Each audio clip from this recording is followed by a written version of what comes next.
Bismillahirrahmanirrahim. Welcome to our channel Accounting Hub. Today our topic name is scope of auditing. So let's discuss it.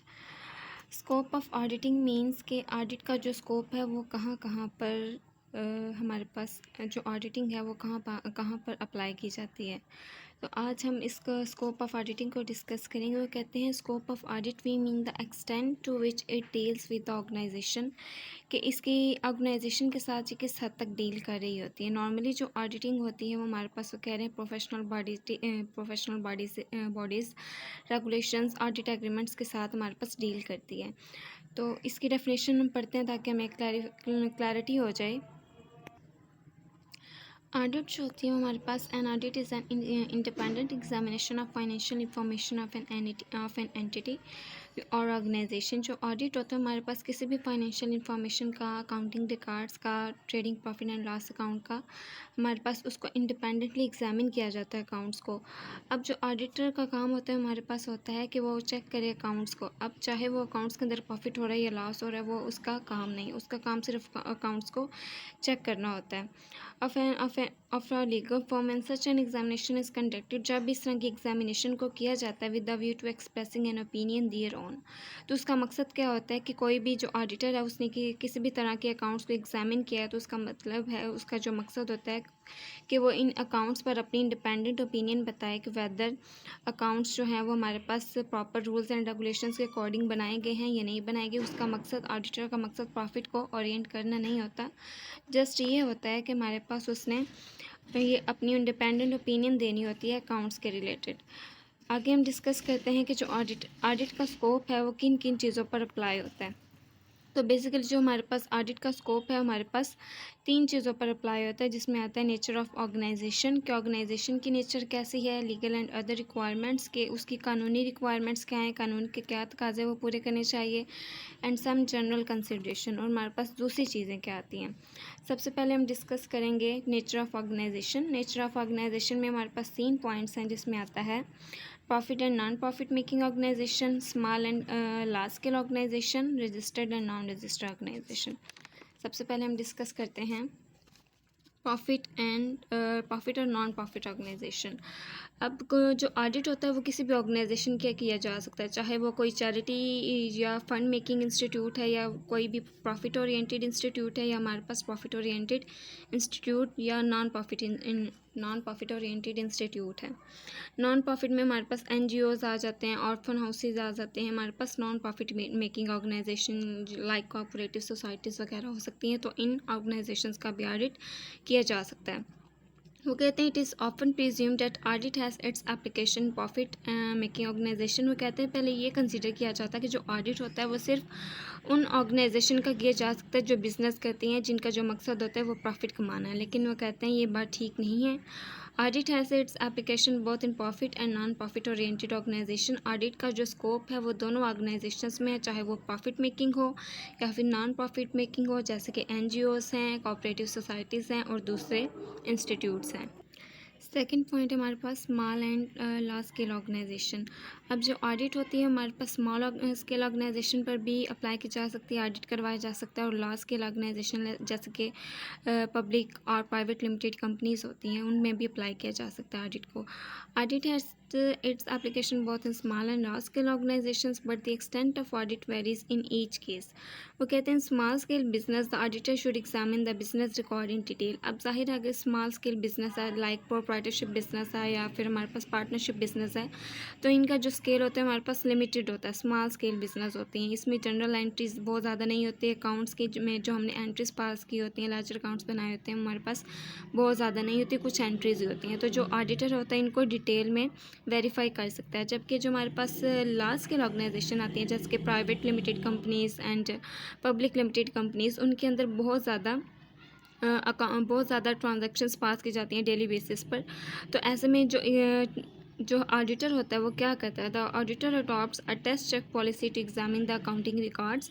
तो जो auditor होता है उनमें से सिर्फ टेस्ट चेकिंग की पॉलिसी को अडॉप्ट करता है, उनमें से सिर्फ कुछ ट्रांजेक्शन्स को चेक करता है, वेरीफाई करता है, क्योंकि इतनी ज़्यादा डिटेल में कोई भी ऑडिटर चेक नहीं कर सकता है। इसकी वजह यह है कि जो ऑर्गेनाइजेशन होती है वो बहुत ज़्यादा बड़ी होती है और उसके अंदर वो डेली बेसिस पर हम बहुत ज़्यादा ट्रांजेक्शन्स पास करते हैं, तो इतनी ज़्यादा ट्रांजेक्शन्स को एक ऑडिटर के लिए चेक करना बहुत ज़्यादा मुश्किल हो जाता है।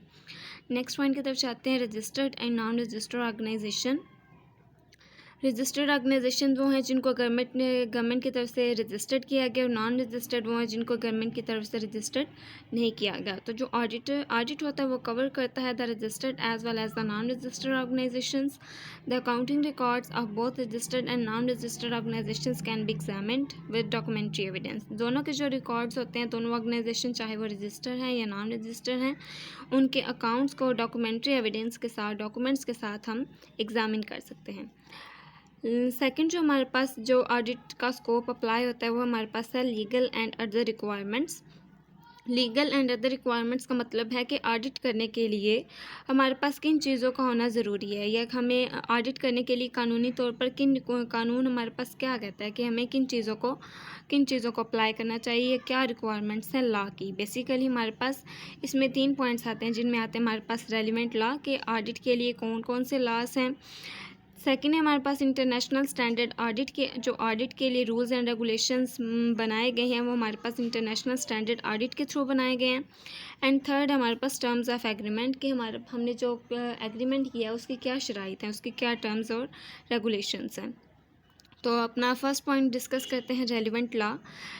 रेलिवेंट लॉ का मतलब ये है कि जो ऑडिट है वो हमारे पास अपनी ही कंट्री के लॉज के मुताबिक होना चाहिए। जैसे कि पाकिस्तान के अंदर पाकिस्तान कंपनीज ऑर्डिनेंस 1984 को अप्लाई किया जाता है। किसी भी कंपनी का, किसी भी प्राइवेट या पब्लिक लिमिटेड कंपनी का ऑडिट करने के लिए हम किसके रूल्स को फॉलो करेंगे, पाकिस्तान कंपनीज ऑर्डिनेंस 1984। इस तरह जितनी भी बैंकिंग कंपनीज़ हैं अपने कंट्री पाकिस्तान के हवाले से अगर हम बात करें तो बैंकिंग कंपनीज़ के ऑडिट करने के लिए हम 1962 के ऑर्डिनेंस को फॉलो करेंगे। तो ये था हमारे पास रेलिवेंट लॉ, जिसका मतलब ये था कि हमें ऑडिट करने के लिए किन लॉज को फॉलो करना चाहिए, या उनको एक ऑडिटर को हमारे पास एक कंपनी का ऑडिट करने के लिए जो रूल्स एंड रेगुलेशंस रिक्वायर होते हैं वो किस ऑर्डिनेंस के तहत फॉलो करने चाहिए। नेक्स्ट पॉइंट है हमारे पास इंटरनेशनल स्टैंडर्ड ऑडिट, जिसको हम शॉर्ट फॉर्म में कह सकते हैं ISA। वो कहते हैं ISA also laid out the standards of audit. ISA ने अपने स्टैंडर्ड्स ऑफ ऑडिट दे दिए गए हैं।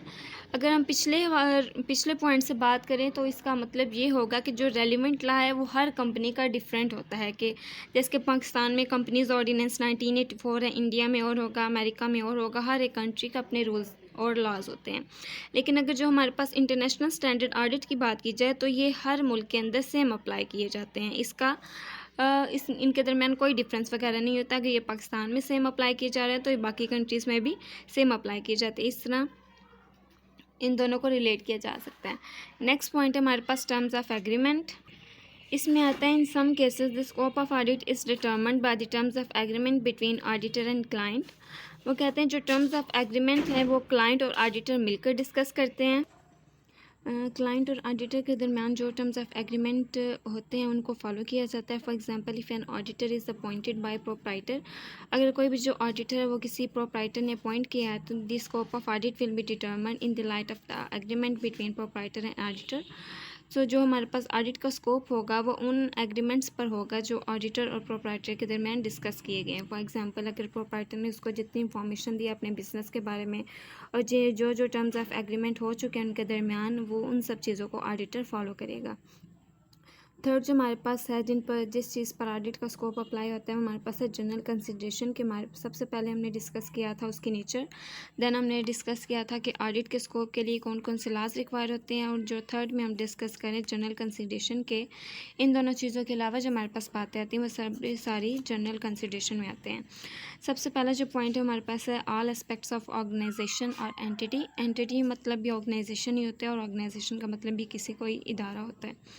तो वो कहते हैं जितने भी जो the audit should be concern with all the aspects of an organization as far as they are relevant to the financial statements.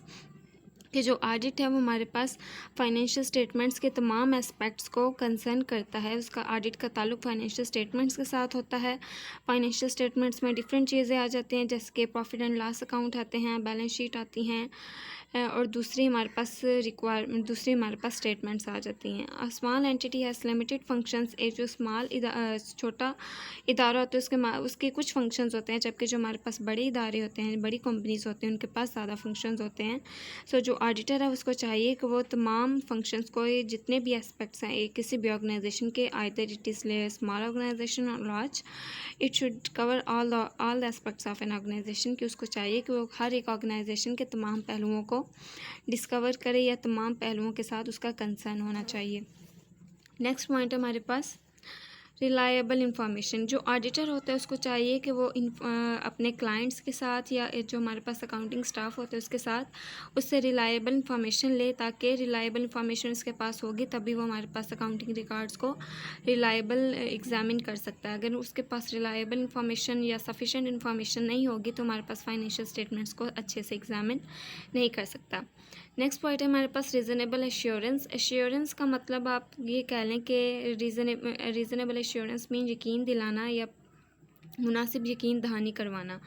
The auditor should obtain reasonable assurance about the information contained in accounting records for the preparation of financial statements। वो कहते हैं कि auditor को final अपनी opinion देने के लिए reasonable assurance लेनी चाहिए कि जो हमारे पास अकाउंटिंग रिकॉर्ड्स हैं वो ठीक तरीके से बनाए गए हैं, या जितनी भी इंफॉर्मेशन प्रोवाइड की गई है क्लाइंट की तरफ से या अकाउंटिंग स्टाफ की तरफ से वो हमारे पास रिलायबल है या नहीं है। नेक्स्ट स्टेप है हमारे पास रीज़नेबल स्टेप्स। वो कहते हैं जो हमारे पास ऑडिटर होता है उसको चाहिए कि वो किसी भी कंपनी का ऑडिट करने के लिए रीज़नेबल स्टेप्स को फॉलो करे। कोई भी चीज़ जब स्टेप्स में फॉलो की जाती है तो हमारे पास डिज़ायर रिज़ल्ट लेकर आती है। अगर कोई भी चीज़ विदाउट एनी प्लानिंग या विदाउट एनी स्टेप की जाए तो उसके अंदर काफ़ी सारे फॉल्ट्स वगैरह आने के चांसेस होते हैं। इसलिए ऑडिटर को चाहिए कि वो किसी भी कंपनी का ऑडिट करते हुए कुछ रीज़नेबल स्टेप्स को फॉलो करे, जैसे कि उससे क्लाइंट से अपनी इंफॉर्मेशन ले, उसका टाइम पीरियड मैनेज करे, उसको सपोर्टिंग डॉक्यूमेंट्स के साथ या सपोर्टिंग एविडेंस के साथ चेक करे। नेक्स्ट है हमारे पास sufficient information. The auditor examine that sufficient information contain in the accounting records and other relevant data is sufficient to prepare financial statements. वो कहते हैं ऑडिटर को चाहिए कि हमारे पास सफिशेंट इंफॉर्मेशन यानी कि मुनासिब इंफॉर्मेशन ले या चेक करे कि जितने भी अकाउंटिंग रिकॉर्ड्स हैं वो उसको अपनी इंडिपेंडेंट ओपिनियन बनाने के लिए या अपनी ऑडिट रिपोर्ट बनाने के लिए मुनासिब इंफॉर्मेशन प्रोवाइड की गई है या नहीं की गई। अगर उसको मुनासिब इंफॉर्मेशन नहीं लग रही है, उसको चाहिए कि उसको मज़ीद इंफॉर्मेशन की ज़रूरत है या उसको कुछ क्वेरीज हैं अकाउंटिंग रिकॉर्ड्स के अंदर, तो ऑडिटर को चाहिए कि वो हमारे पास अकाउंटिंग स्टाफ से रिलायबल या सफिशेंट इंफॉर्मेशन ले ताकि अकाउंट्स को अच्छे से एग्जामिन किया जा सके। नेक्स्ट है हमारे पास रिलाई ऑन इंटरनल कंट्रोल। सबसे पहले ये समझना ज़रूरी है इंटरनल कंट्रोल क्या होता है। इंटरनल कंट्रोल का मतलब ये है कि कोई किसी भी ऑर्गेनाइजेशन के अंदर जितना भी हमारे पास स्टाफ है उस हर एक स्टाफ का काम दूसरे मेंबर के साथ ऑटोमेटिकली चेक किया जाता है। फॉर एग्जांपल अगर एक ऑर्गेनाइजेशन के अंदर 50 बंदे काम कर रहे हैं तो उसके अंदर कुछ ऐसा मैनेज करना, कुछ ऐसा सिस्टम बना देना कि उन 50 बंदों का काम एक दूसरे के ज़रिए चेक किया जाए, तो उसको हम कहते हैं इंटरनल कंट्रोल। तो कहते हैं रिलाई ऑन इंटरनल कंट्रोल पर रिलाई करना चाहिए। इट इज़ इम्पॉसिबल, ये नामुमकिन है for auditor to examine each and every voucher and transaction. वो कहते हैं ऑडिटर के लिए नामुमकिन है कि वो किसी भी बड़ी ऑर्गेनाइजेशन के तमाम ट्रांजैक्शंस को चेक करे। He should obtain a sufficient understanding of the internal control system in force। वो कहते हैं कि इंटरनल कंट्रोल सिस्टम को वो चेक करता है auditor. He should rely on system of internal control of the organization. तो किसी भी ऑडिटर को चाहिए कि जब किसी बड़ी ऑर्गेनाइजेशन का ऑडिट करता है तो वो उस कंपनी के या उस ऑर्गेनाइजेशन के इंटरनल कंट्रोल सिस्टम को चेक करे, उस इंटरनल कंट्रोल सिस्टम को समझे। जब वो किसी भी कंपनी के इंटरनल कंट्रोल सिस्टम को समझ लेता है तो उसके लिए ऑडिट करना आसान हो जाता है। नेक्स्ट है हमारे पास जनरल इंक्वायरीज़। इंक्वायरी का मतलब होता है इंक्वायर करना, पूछना। तो जनरल इंक्वायरीज़ का मतलब है to confirm validity of accounting records. Accounting records ठीक हैं ये कन्फर्म करने के लिए ऑडिटर को चाहिए कि वो जनरल इंक्वायरीज़ करे कस्टमर्स के साथ, बैंकर्स के साथ, सप्लायर्स के साथ। अच्छा, अब जनरल इंक्वायरीज़ कैसे होती हैं? फॉर एग्ज़ाम्पल कंपनी ने हमारे पास लोन लिया है, बैंक से लिया है, तो ऑडिटर को चाहिए कि बैंक से कंफर्म करे कि कंपनी ने कितने अमाउंट में लोन लिया है। ये बैंकर से हमें पता चल जाएगा। सप्लायर क्या होते हैं? सप्लायर वो होते हैं जो लोग सप्लाई करते हैं। अब फॉर एग्ज़ाम्पल कंपनी को रॉ मटेरियल रिक्वायर है, उसको रॉ मटेरियल की ज़रूरत है प्रोडक्शन करने के लिए। अब वो सप्लायर से पूछेगा कि कंपनीज़ को कौन कौन सा रॉ मटेरियल दिया गया है, उस रॉ मटेरियल की पर यूनिट कॉस्ट क्या है, कितनी अमाउंट में, बल्क अमाउंट में प्रोवाइड किया गया है, ये नहीं, ये सारा कुछ ऑडिटर कंफर्म कर सकता है। नेक्स्ट पॉइंट है हमारा अप्लाई प्रोफेशनल स्किल।